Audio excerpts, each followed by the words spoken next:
Welcome to episode 6 of the Toronto on Tilt Blue Jays podcast. I'm Steve Artabello with Anthony Harris and Theo Giordano. You can find us at our website, torontoontilt.com. You can find us on YouTube where this video is posted, Toronto on Tilt, on Twitter at Toronto on Tilt, and of course, on all streaming platforms, Toronto on Tilt. You can find us on Spotify, Apple Podcasts, Google Podcasts, Anchor, Breaker, all of the things. You can find us Toronto on Tilt. Like, comment, subscribe. Tell your friends. This is the Blue Jays podcast. This is where we talk baseball. Last week, we summed up, the first week that was, and now we're into week 2. And if you wanted to go game by game, I think that's a good idea. So let's go.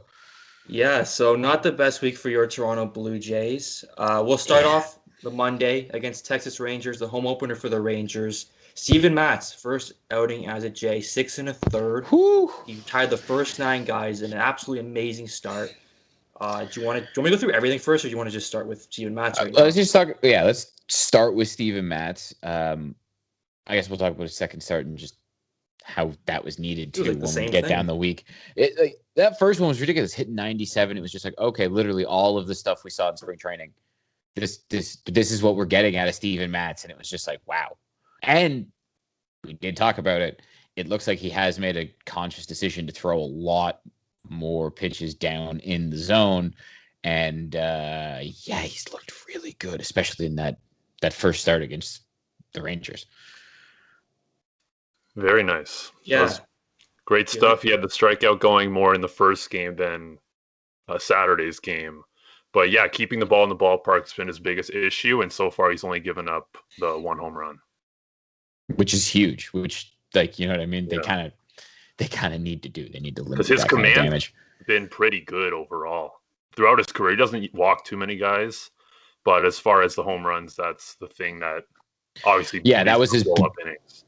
That was his big problem with the Mets. You know what I mean? It was just getting hammered around. And again, that was why I made fun of it when they first traded for him, because it was just like, oh great, a guy who had a homer problem in a bunch of cavernous ballparks in the NL.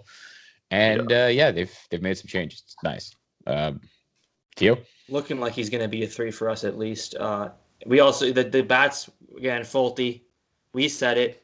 One of the only things that came right this series is that he stinks, and the Jays bats were able to do a little bit against him. We got 6 runs. Simeon hit a bomb. Like a baby, too. Oh, my God, yeah. Faulty was losing it. Yeah, like, bad mentality. That's where it starts. You got to straighten that out if you're going to be a major league pitcher. Speaking of straightening out, Tony's straightening out Kevin Biggio for at least a game. He talked so much shit about him last Sunday for no reason, as he was defending Rowdy Tellez, but Biggio was the issue. Biggio hit a home run right after that, so unreal. 2 home runs this week. We are the Mush podcast. Yeah. We are the biggest. We're the huge Mush Everything podcast. We say, the opposite's happening. I have Mush JD Martinez officially. Who's? Kevin Biggio's birthday today. I thought it was his birthday. Anyways, happy birthday, Kevin Biggio, then. Damn. Happy birthday. Another thing that happened, there was Kyle Cody had a bounty out for our hitters. There was a lot of hit batters in that game. And Kyle Cody could not pitch. Terrible. Never trust a guy with 2 first names. I believe that was a Theo tweet. That's true. It's a fact. Life rule. He survived the Dolis experience. I think he pitched the 9th in that game, I think he pitched the end of that. He came in the 9th. That was the one where he kind of got it back on track. You know what I mean? It was like, okay, like he came in, locked it down, wasn't as effective later in the week, but that was the positive one. Yeah. And then Jansen left with a knee injury, but I think he just missed the one game, but that might have been a scheduled off day anyway. So exactly. He just took a shot to the inside of the knee. That's a catcher's. That's a pretty much a standard catcher thing. You're gonna take abuse behind the plate. You know what I mean? It's just gonna happen. So we want to go the next game. We played. Jays lost 7-4. We saw the Roark experience first time this year, and it went exactly as we thought it was going to go. 3 innings, 5 runs. So bad. So many home runs. 1 an inning. Like that is. And they weren't wall scrapers. They were bombs. Well, these pitches are doing nothing. He's got like no movement on his cutter or curveball at all. They're basically just sitting there asking to be hit out of the park. Just This was exactly. We talked about this before the season. Remember when we were joking around? I was like, "Oh, the biggest surprise is if he's like league average," and if he's not, the biggest surprise would be him being worse than last year. That's how you're worse than last year, where you give up a home run an inning. What in the fuck? Like in a pitcher's park. But Mike Wilner, you can't call him awful because Tanner Roark is better at baseball than all of us are. If we did that, we should apologize. That was amazing. I think he also called something else off. Oh, he called the Pujols throw yesterday awful. I love Mike Wilner. It's just I think we all love Mike Wilner. It's just fun to like point those things out. My fantasy baseball team's named after Mike Wilner. He's my idol. No, he's on a new level. Honestly, he's on a new level this year. Oh, that's the thing. Now that Wilner's not actually a Jays employee, and he gets to kind of be a little bit more off the leash. Wilner is hilarious.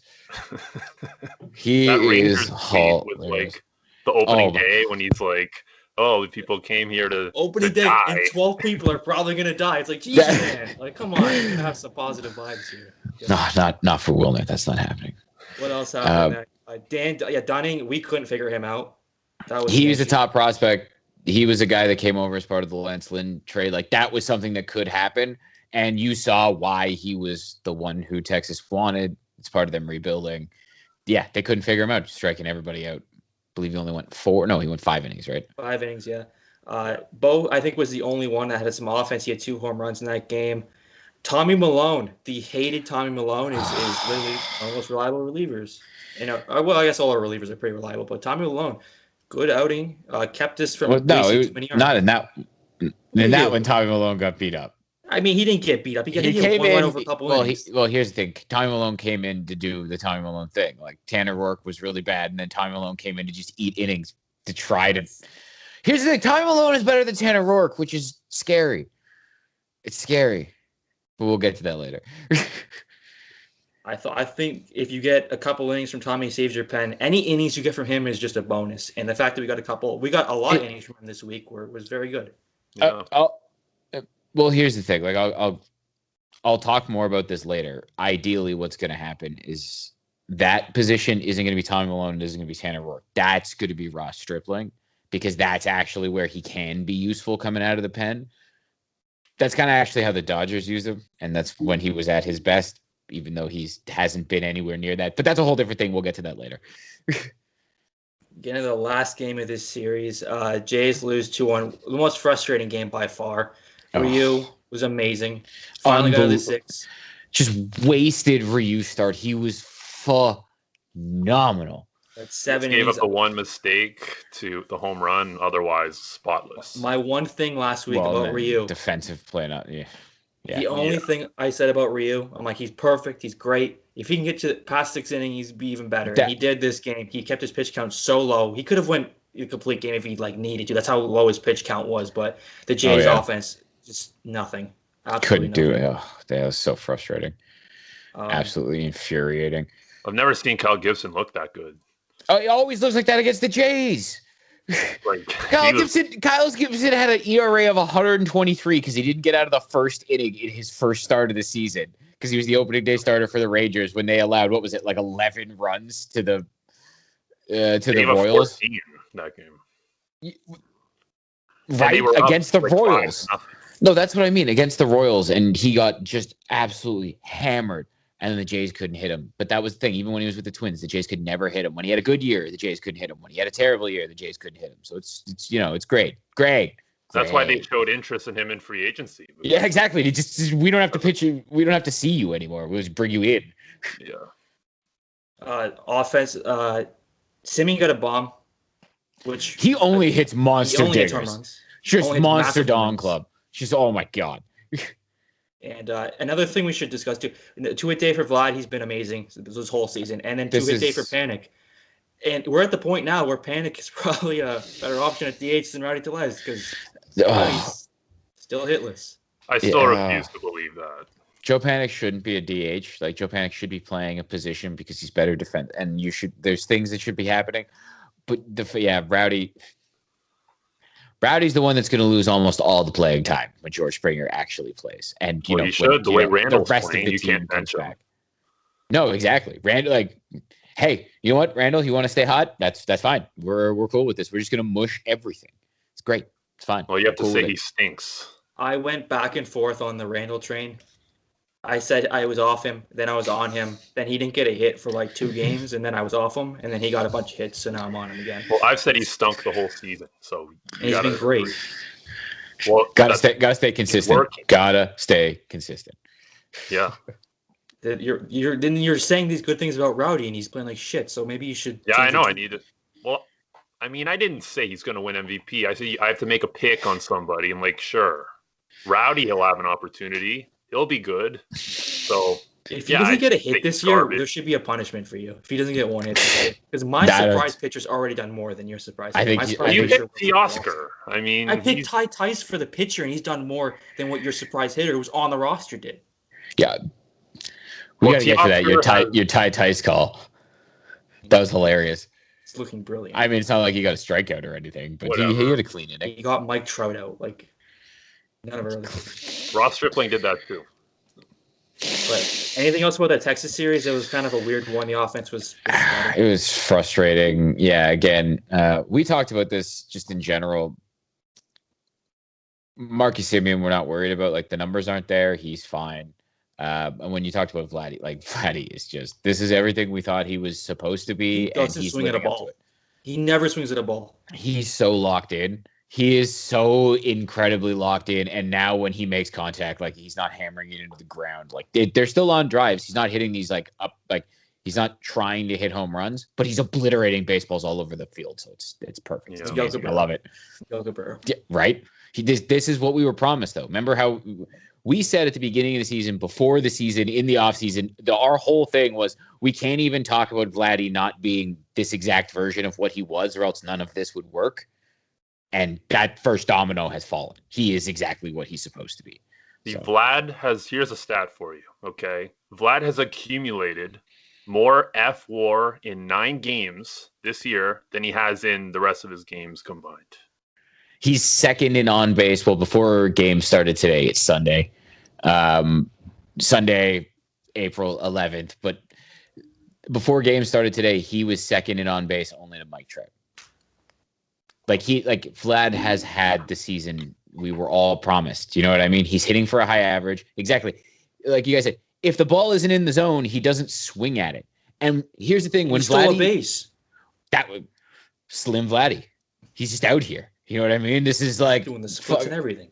Vladdy's out here ready to have his hot boy summer. This is just what's happening. You know what I mean? He's out here ready to go. He just needs the rest of this team to, pick it up a little bit. Semien just needs to get lucky because he's hammering baseballs. And yeah, when he hits them out of the park, like, they only go 450 feet plus. Yeah. Anything else before we move on? No, we can to that Angel series. Yeah. Which the most frustrating game of the week was game 1 of that Angels series. They lost 7-5 in 11. So Ross Stripling start, which is actually the best you can expect from Ross Stripling. 5 innings, 4 runs. That's what you're gonna. We said last week is what we should expect. This 5-inning game was pretty much, if you get it, you should win, because you're not gonna get much better from that. From family for that. At least it's not Tanner Roark giving up a dinger an inning and 5 runs and 3. You know what I mean? Like. Yeah. At least he's trying to battle, I guess. But they were crushing him for a while. They got really lucky with that Ohtani one where he hit it right and Vlad made that leaping catch. That would have been a couple more runs too. That could have, yeah. That's baseball was on their side there, but they got shut out the last 6 innings of the game. They only scored in 2 innings. Well, that's the thing. We've talked about this. Until they did start moving the lineup around, the only issue was Vlad was the only one hitting, and Randall, and they're just separated by too many guys for them to consistently do damage, right? Because the guys in between just weren't getting on base. It just wasn't happening. So yeah. On offense, we're talking about offense. The only thing we got a Vladdy bomb, another Biggio bomb. Jonathan Davis may have gotten picked off. Debatable. It was probably a balk. That's a train right now that I was on the Jonathan Davis over Randall Grichuk because he would give you defense in center field, and I really, Jonathan Davis seems like a phenomenal human being, but he is making mistakes you cannot make as a 26 man on the roster. You know what I mean? He's made some base running mistakes when that's supposed to be kind of. He had a great base running play last game, which we'll get to.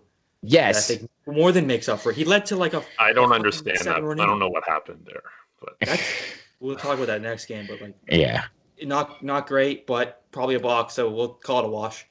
The Pen does well again. Thornton bounces back a bit. We were a little bit hard on him last time out. I think he did okay. He did not look good that first time out at all. Mm-hmm. And even they lost shit in the extra innings. Dolis bloop, like that wasn't anything you can, it was just a tough luck game kind of for the Jays. The offense just stopped working, and that was the main issue. So Dolis had a rough start to the season last year. Maybe he's just a slow starter. Like he is a dude with some stuff that moves a lot. It could be understandable why it takes him a little while to kind of get it all under control. Yeah. And then also 2 diving catches for Gritch. We should say his fielding has been very good, and one of them I think he kind of misplayed a bit, but he made up for it. The second one was just an absolute. That one hung up in the air, and he was able to recover. The other one was a legit, great read, great diving catch in the biggest moment possible. So. Well, the outfield defense hasn't really been the problem. It's been the infield defense. Yeah. Teoscar hasn't even messed up too much. I think he had that one play where the wind kind of swirled it. Hey, Teoscar's the one they leave in when they were taking Lourdes out before the COVID thing. The COVID vaccine thing that led to everything. I guess that was next game. We'll get to that. Yeah, the absolute COVID nightmare on Friday night. The COVID vaccine nightmare where you get the side effects. You start losing guys, and it's like, thanks MLB.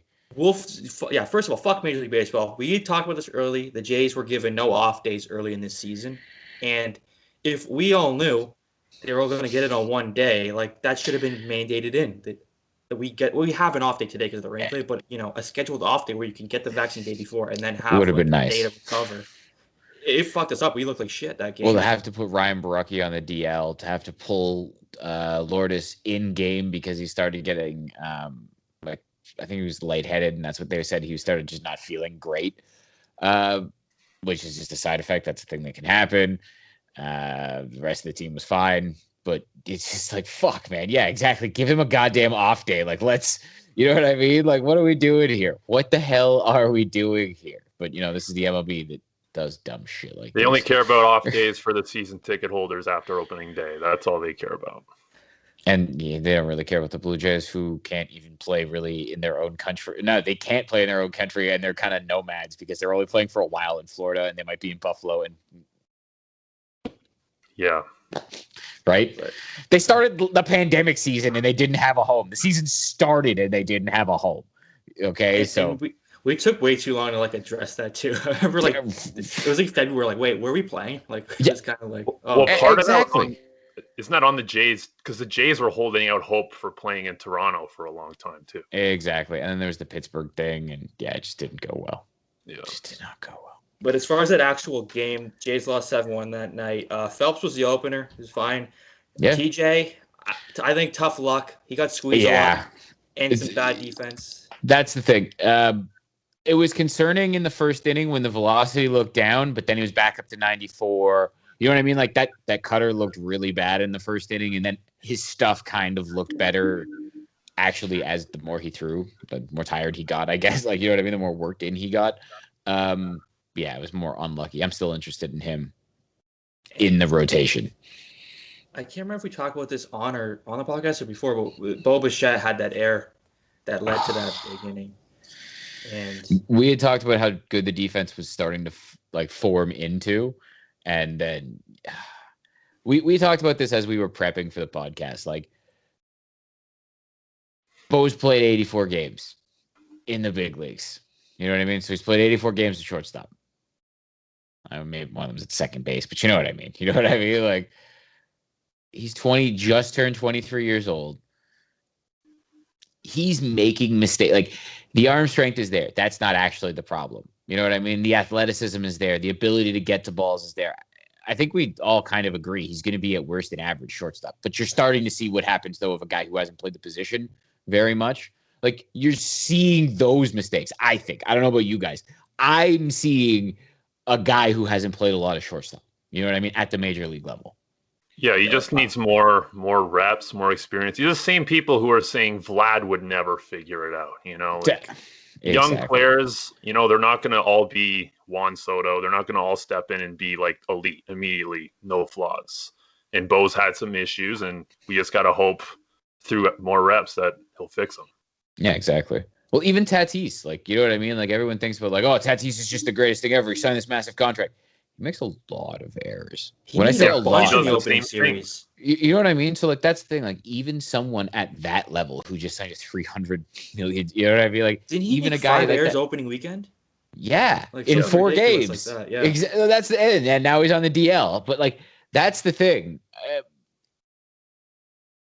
You're going to get that from even that quality. So this is just what's going to happen with Bo, that he's growing into being a shortstop. Go look at Trevor Story's early years.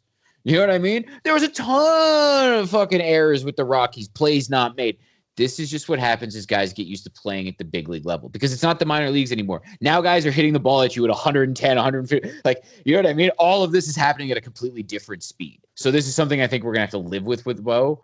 I just, hopefully he, it's a little bit less glaring and doesn't directly lead to losses. Yeah. When it's a pitcher like TJ and you need to get out of an inning, you can't have it then. Like, maybe if it's Ryu and he's going to bounce back the next hitter and get you a ground ball basically immediately to knock off the guy at first that you allowed. You know what I mean? By making some kind of play.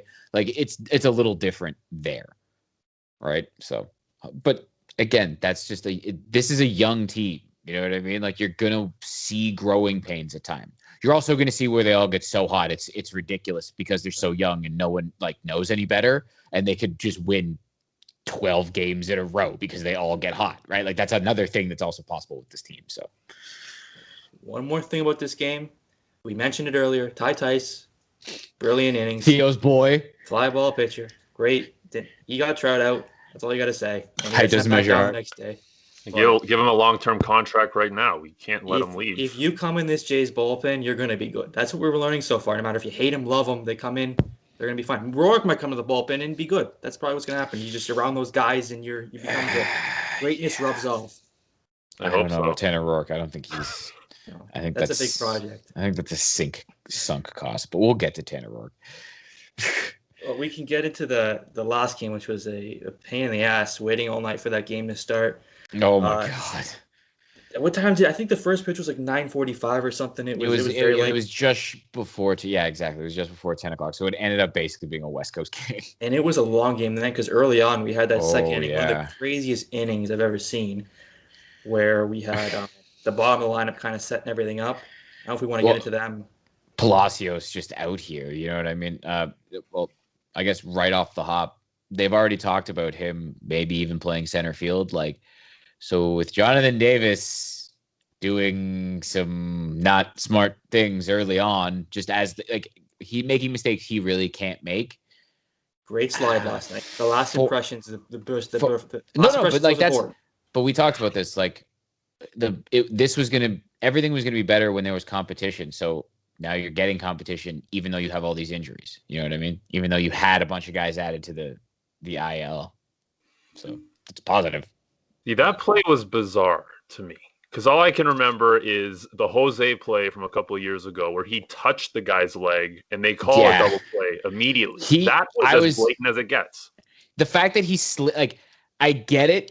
He had his arms looking like he was trying to grab the base, but the way his legs kick out, you know what I mean? He kicks. He touched the base.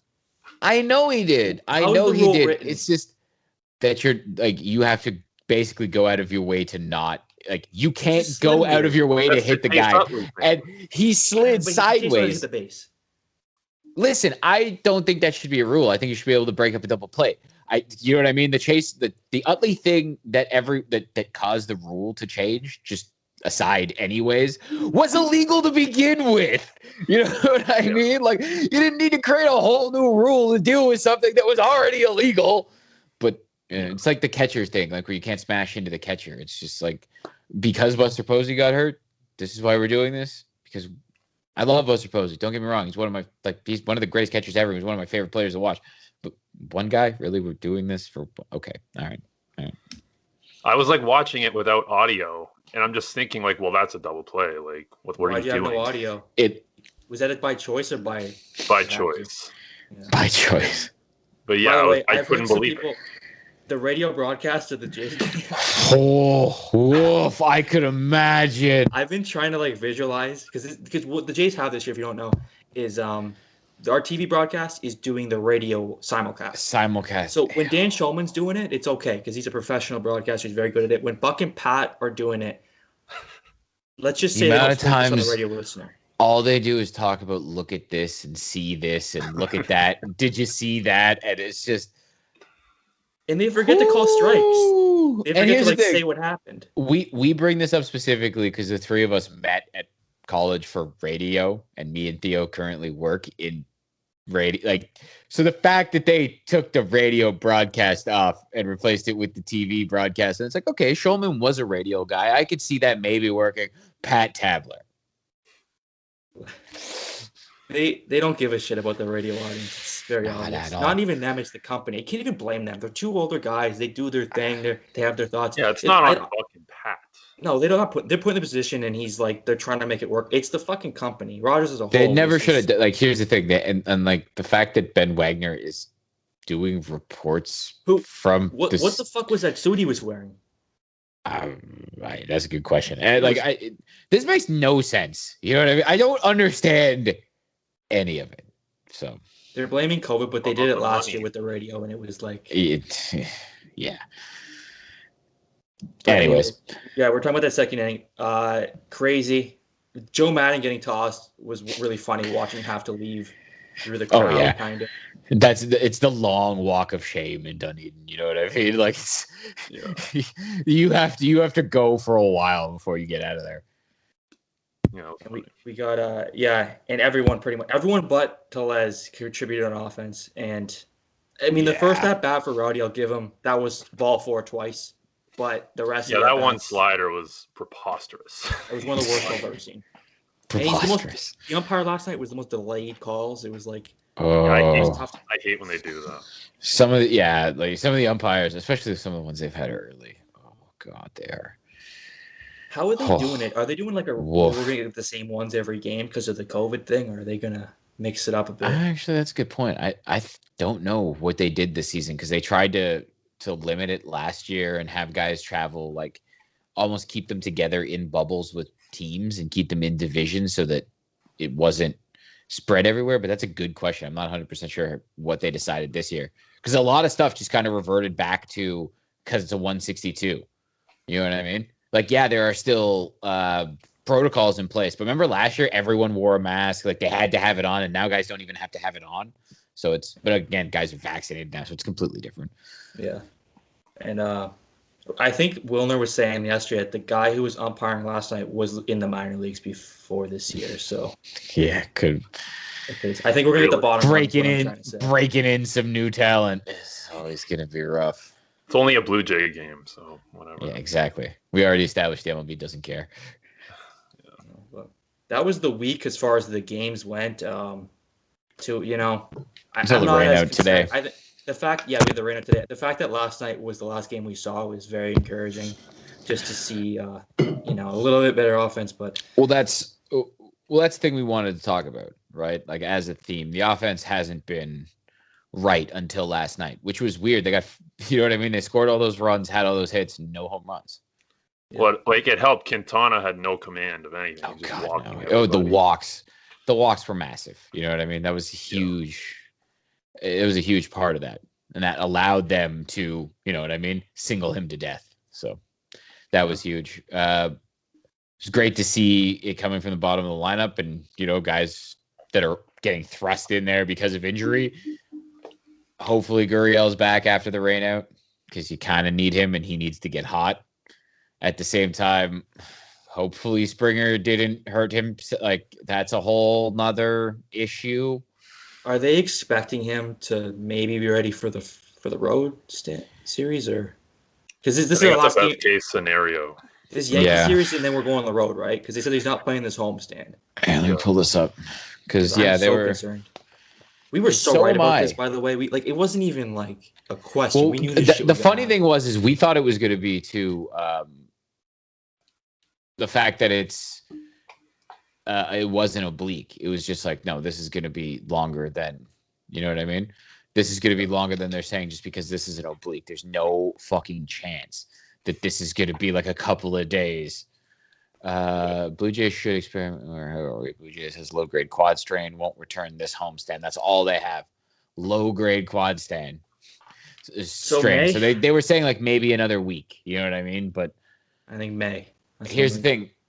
We have to see him do what he was doing right before it looked like he was going to play again. We have to see him take batting practice on the field and run the bases on the field. And you know what I mean? Because he took batting practice on the field and looked fine. And then when he went to run the bases on the field, quad strain. So, you know what I mean? Like, it is what it is.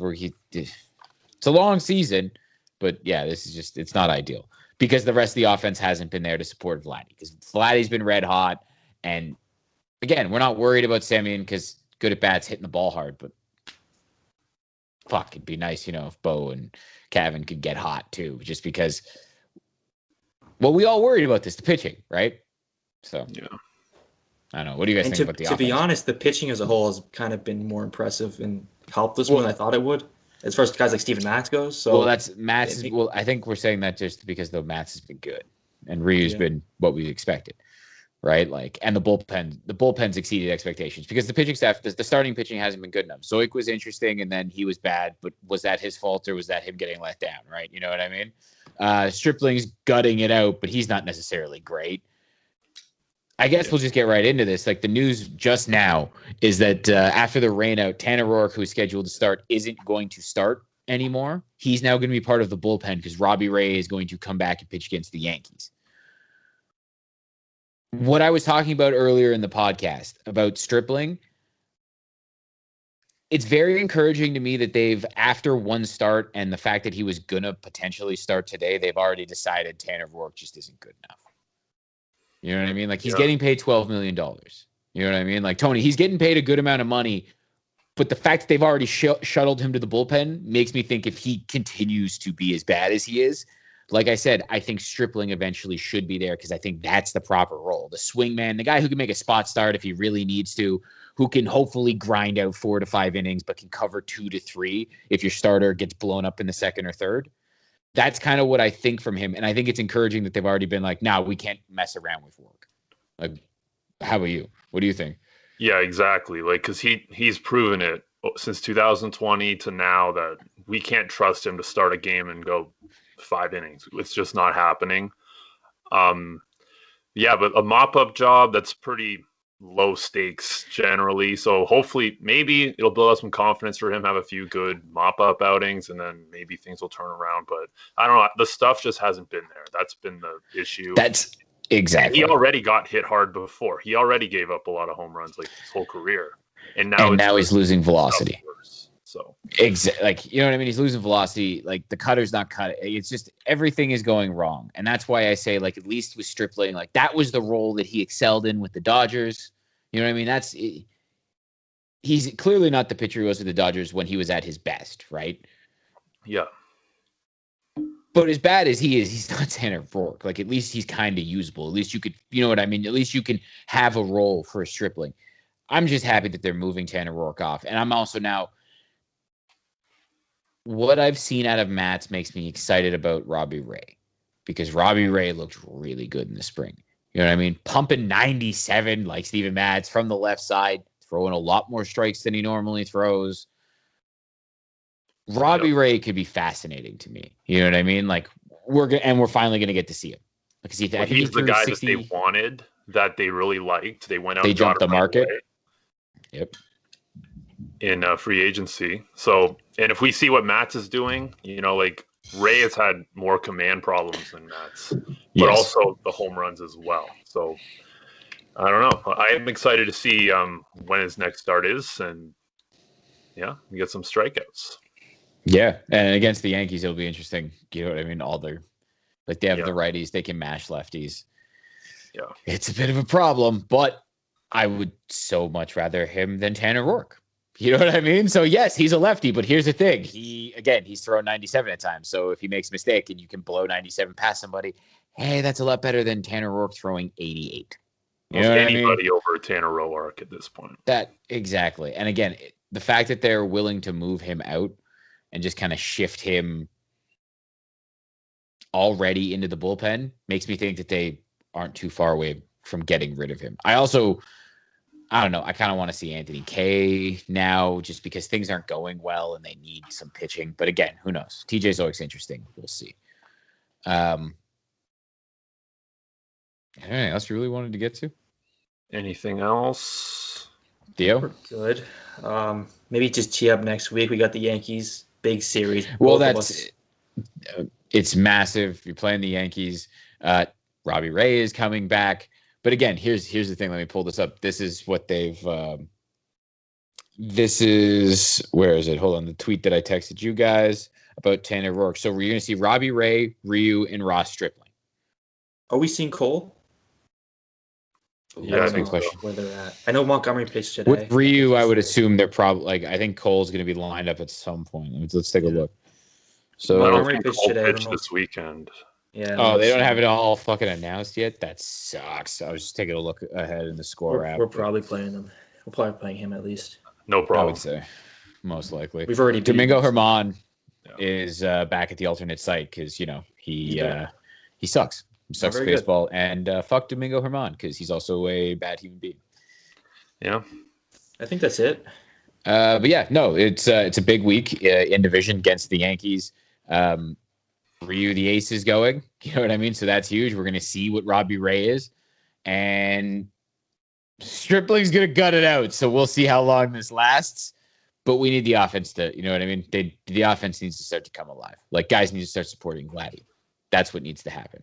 And we need some good news on the George Springer front because it's pretty depressing. You know what I mean? But hey, it's a long season. It's a long season.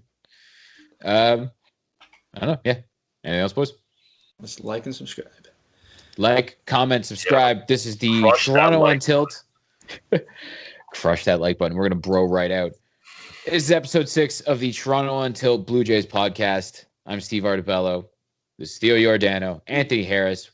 As always, you can find us at our website, torontoontilt.com. You can find us on Twitter at Toronto on Tilt. We live tweet during the games. Check it out. You can find all of our Twitters. We tweet. You can check our shit out. Again, the video for this is on YouTube. We are back on YouTube. YouTube cannot keep us down. I mean, they can. We're sorry, YouTube. Don't delete this algorithm. It's cool, right? Cool, YouTube, right? Cool. I think the algorithm picked it up and Toronto on Tilt, and then of course Toronto on Tilt on all of the streaming platforms. If you want to listen to the audio, that's Spotify, Apple, Google Podcasts, Anchor, Breaker, Bleaker, all of the things. Like, comment, subscribe. Till next time. Well, next week. See ya.